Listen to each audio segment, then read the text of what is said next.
آج کی اس ویڈیو میں ہم جانیں گے کہ مکہ مکرمہ کیسے آباد ہوا اور کس طرح سے رب کریم نے ایک سنسان اور بیابان سرزمین کو آباد فرمایا، اور اللہ پاک کے حکم سے کس طرح ایک بنجر ریگستان سے پانی کے سرچشمے پھوٹ پڑے جو کہ آج تک جاری و ساری ہیں، اور مکہ مکرمہ کی تعمیر کب اور کیسے شروع ہوئی۔ حضرت ابراہیم علیہ السلام کے فرزند حضرت اسماعیل علیہ السلام سرزمین شام میں حضرت ہاجرہ رضی اللہ تعالی عنہا کے شکم مبارک سے پیدا ہوئے۔ حضرت ابراہیم علیہ السلام کی بیوی حضرت سارہ کے کوئی اولاد نہ تھی، اس لیے انہیں رشک پیدا ہوا اور انہوں نے حضرت ابراہیم علیہ السلام سے کہا کہ آپ حضرت ہاجرہ رضی اللہ تعالی عنہما اور ان کے بیٹے اسماعیل علیہ السلام کو میرے پاس سے جدا کر کے کہیں دور کر دیجئے۔ خداوند قدوس کی حکمت نے ایک سبب پیدا فرما دیا، چنانچہ آپ پر وحی نازل ہوئی کہ آپ حضرت ہاجرہ رضی اللہ تعالی عنہا اور اسماعیل علیہ السلام کو اس سرزمین میں چھوڑ آئیں جہاں بے آب و گیا میدان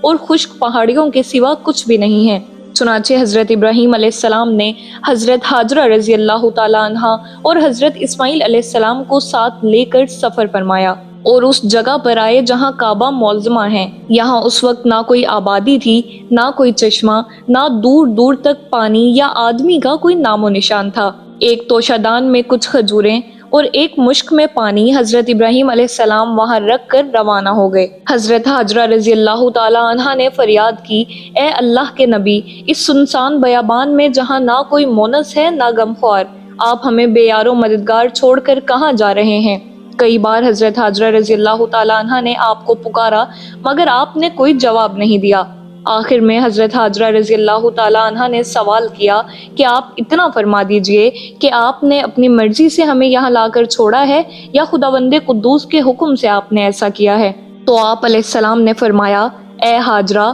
میں نے جو کچھ کیا ہے وہ اللہ کے حکم سے کیا ہے۔ یہ سن کر حضرت ہاجرہ رضی اللہ تعالی عنہا نے کہا، اب آپ جائیے، مجھے یقین کامل اور پورا اطمینان ہے کہ خداوند کریم مجھ کو اور میرے بچے کو ضائع نہیں فرمائے گا۔ اس کے بعد حضرت ابراہیم علیہ السلام نے ایک لمبی دعا مانگی اور وہاں سے ملک شام چلے آئے۔ چند دنوں میں کھجوریں اور پانی ختم ہو جانے پر حضرت ہاجرہ رضی اللہ تعالی عنہا پر بھوک اور پیاس کا غلبہ ہوا اور ان کے سینے میں دودھ خشک ہو گیا اور بچہ بھوک و پیاس سے تڑپنے لگا۔ حضرت ہاجرہ رضی اللہ تعالی عنہا نے پانی کی تلاش و جستجو میں 7 چکر صفا اور مروہ کی دونوں پہاڑیوں کے لگائے مگر پانی کا کوئی سراغ دور دور تک نہیں ملا، یہاں تک کہ حضرت اسماعیل علیہ السلام پیاس کی شدت سے ایڑیاں پٹک پٹک کر رو رہے تھے۔ حضرت جبریل علیہ السلام نے آپ کی ایڑیوں کے پاس زمین پر اپنا پیر مار کر ایک چشمہ جاری کر دیا، اور اس پانی میں دودھ کی خاصیت تھی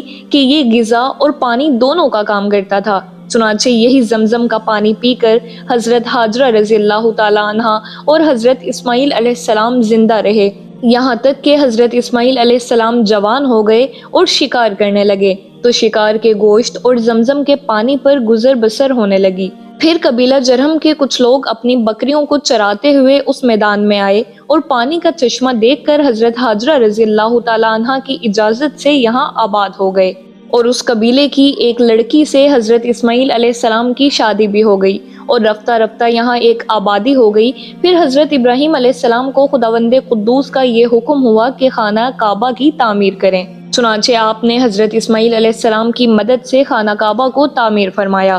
اس وقت حضرت ابراہیم علیہ السلام نے اپنی اولاد اور باشندگان مکہ مکرمہ کے لیے جو ایک طویل دعا مانگی وہ قرآن مجید کی مختلف صورتوں میں مذکور ہے۔ چنانچہ سورہ ابراہیم میں آپ کی اس دعا کا کچھ حصہ اس طرح مذکور ہے۔ سورہ ابراہیم آیت نمبر 37، ترجمہ کنز الایمان۔ اے میرے رب، میں نے اپنی کچھ اولاد ایک نالے میں بسائی جس میں کھیتی نہیں ہوتی، تیری حرمت والے گھر کے پاس، اے ہمارے رب، اس لیے کہ وہ نماز قائم رکھیں تو لوگوں کے کچھ دل ان کی طرف مائل کر دے اور انہیں کچھ پھل کھانے کو دے، شاید وہ احسان مانے۔ یہ مکہ مکرمہ کی آبادی کی ابتدائی تاریخ ہے جو قرآن مجید سے ثابت ہوئی ہے۔ اس دعا میں حضرت ابراہیم علیہ السلام نے خداوند قدوس سے 2 چیزیں طلب کی، ایک تو یہ کہ کچھ لوگوں کے دل اولاد ابراہیم علیہ السلام کی طرف مائل ہوں، اور دوسرے ان لوگوں کو پھلوں کی روزی کھانے کو ملے، اور آپ کی یہ دعائیں مقبول ہوئیں۔ چنانچہ اس طرح لوگوں کے دل اہل مکہ کی طرف مائل ہوئے کہ آج کروڑا کروڑ مسلمان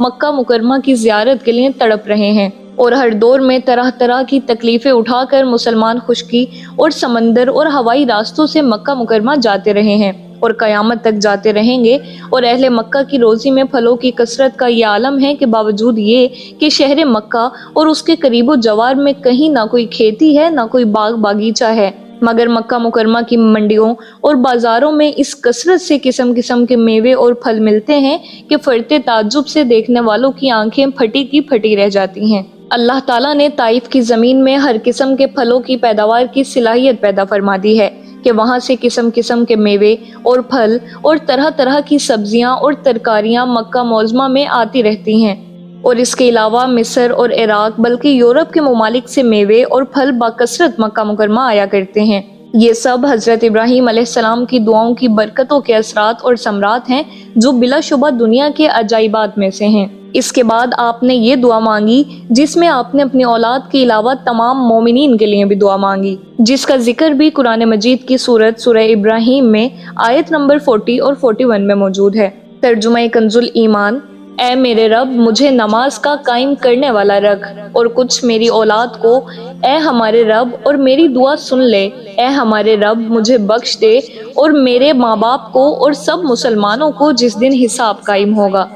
ہم نے یہ واقعہ سنا، اس سے ہم نے درس کیا حاصل کیا؟ اس واقعے سے دو باتیں خاص طور پر معلوم ہوئیں۔ پہلی یہ کہ حضرت ابراہیم علیہ السلام اپنے رب تعالیٰ کے بہت ہی اطاعت گزار اور فرما بردار تھے کہ وہ بچہ جس کو بڑی بڑی دعاؤں کے بعد بڑھاپے میں پایا تھا، جو آپ کی آنکھوں کا نور اور دل کا سرور تھا، فطری طور پر حضرت ابراہیم علیہ السلام اس کو کبھی اپنے سے جدا نہیں کر سکتے تھے، مگر جب اللہ تعالیٰ کا یہ حکم ہو گیا کہ اے ابراہیم، تم اپنے پیارے فرزند اور اس کی ماں کو اپنے گھر سے نکال کر وادی بطحا کی اس سنسان جگہ پر لے کر جاؤ اور وہاں چھوڑ آؤ جہاں سر چھپانے کو درخت کا پتا اور پیاس بجھانے کو پانی کا ایک قطرہ بھی نہیں ہے، نہ وہاں کوئی یار و مددگار ہے، نہ کوئی مونس و غمخوار ہے، دوسرا کوئی انسان ہوتا تو شاید اس کے تصور ہی سے اس کے سینے میں دل دھڑکنے لگتا، بلکہ شدت غم سے دل پھٹ جاتا، مگر حضرت ابراہیم خلیل اللہ خدا کا یہ حکم سن کر نہ فکر مند ہوئے، نہ ایک لمحے کے لیے سوچ بچار میں پڑے،